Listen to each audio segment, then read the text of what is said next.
ఒక political party పెడతా అన్నాను, చాలా మంది నా మీద దాడి చేస్తూ ఉన్నారు, రకరకాలుగా మాట్లాడుతూ ఉన్నారు. దాడులు మనకేం కొత్త కాదు, 20 ఏళ్ళ నుంచి భరిస్తూనే ఉన్నాం. కాకపోతే మీ అందరికీ నేను ఒక మాట చెప్పదలుచుకున్నా, నేను అధికారంలో ఉన్నా లేకున్నా నా పక్కలు ఎప్పుడైనా ఉద్యమకారులే ఉన్నారు, పైరవికారులు లేరు. రేపటి నాడు కూడా పొలిటికల్ పార్టీ ఖచ్చితంగా పెడతాం.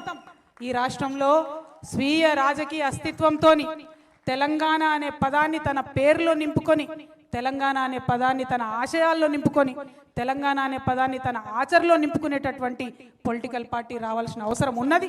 ఖచ్చితంగా దానికోసం పెడతాం.